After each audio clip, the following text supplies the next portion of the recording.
Artificial intelligence यानी AI, ये सिर्फ एक टेक्नोलॉजी नहीं है, ये तो एक पूरी क्रांति है।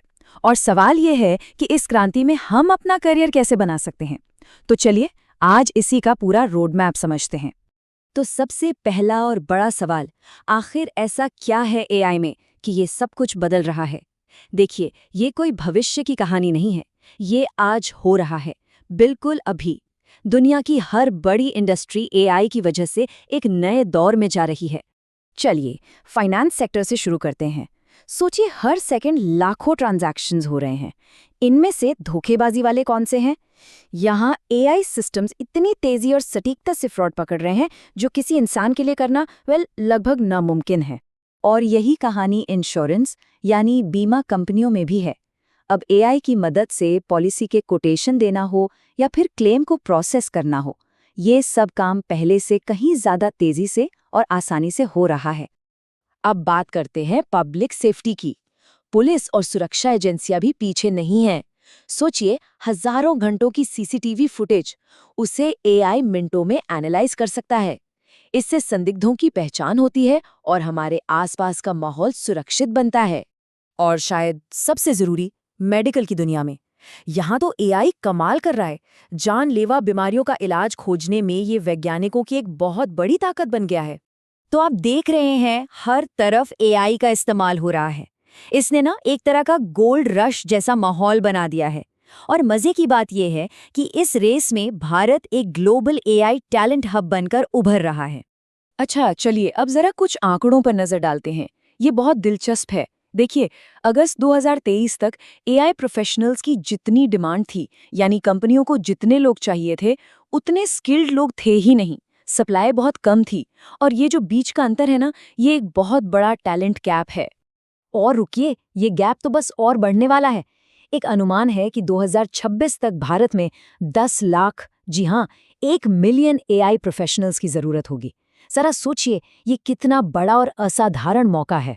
तो सवाल ये है कि इस शानदार मौके का फायदा कैसे उठाया जाए। देखिए, सबसे पहले तो हमें एआई की पूरी दुनिया को समझना होगा। चलिए इसे एक बड़ी किताब की तरह सोचते हैं जिसमें कुछ बहुत जरूरी चैप्टर्स हैं। तो इस किताब का जो टाइटल है वो है आर्टिफिशियल इंटेलिजेंस या एआई। इसका मतलब सीधा सा है, ऐसी मशीनें बनाना जो हम इंसानों की तरह सोच सकें, सीख सकें और प्रॉब्लम सॉल्व कर सकें।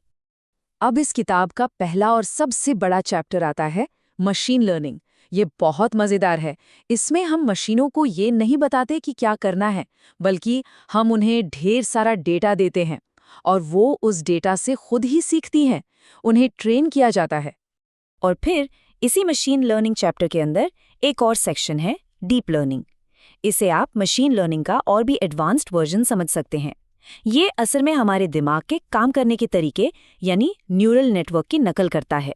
इसीलिए ये बहुत मुश्किल पैटर्न को भी पहचान लेता है। अच्छा, तो ये सब थ्योरी हो गई। अब इन सब को असल दुनिया में इस्तेमाल में कौन लाता है? वो है डेटा साइंस। ये फील्ड एआई और मशीन लर्निंग के तरीकों का इस्तेमाल करके बहुत सारे डेटा में से काम की जानकारी निकालती है। इसी जानकारी के आधार पर बड़ी-बड़ी कंपनियां अपने फैसले लेती हैं।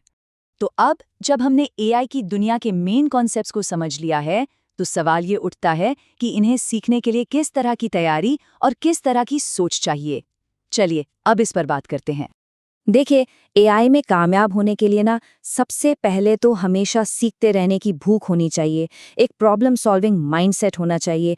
और हाँ, मैथ्स में एक मजबूत पकड़ बहुत ज़रूरी है, खासकर स्टैटिस्टिक्स में।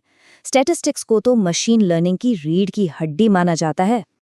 अब बात करते हैं प्रैक्टिकल स्किल्स की, यानी प्रोग्रामिंग की। इसमें सबसे पॉपुलर है पाइथन। क्यों? क्योंकि ये सीखने में बहुत आसान है और इसके पास पहले से बनी बनाई लाइब्रेरीज का खजाना है। वहीं अगर किसी को सिर्फ डेटा एनालिसिस और स्टैटिस्टिक्स पर फोकस करना है, तो आर लैंग्वेज एक बहुत पावरफुल टूल है। और हाँ, जब बहुत बड़े स्केल पर काम करने वाले सिस्टम बनाने हों, तब जावा या C++ जैसी भाषाएं काम आती हैं। लेकिन सिर्फ प्रोग्रामिंग लैंग्वेज जानना ही काफ़ी नहीं है। इसे एक कारीगर के टूलबॉक्स की तरह समझें। एक एआई प्रोफेशनल को कुछ खास टूल्स और लाइब्रेरीज पर भी पकड़ बनानी पड़ती है। यही वो चीज़ें हैं जो आपके कोड को एक पावरफुल एआई एप्लीकेशन में बदलती हैं। जैसे पाइथन में पांडास नाम की एक लाइब्रेरी है जो डेटा को मैनेज करने और साफ करने के लिए बेस्ट है। मुश्किल गणितीय ऑपरेशंस के लिए NumPy है। scikit-learn में आपको क्लासिक मशीन लर्निंग एल्गोरिदम बने बनाए मिल जाते हैं। और जब बात आती है एडवांस्ड डीप लर्निंग मॉडल बनाने की, तो PyTorch और Keras जैसी लाइब्रेरीज सबसे आगे हैं। तो चलिए अब इन सब चीज़ों को एक साथ जोड़ते हैं।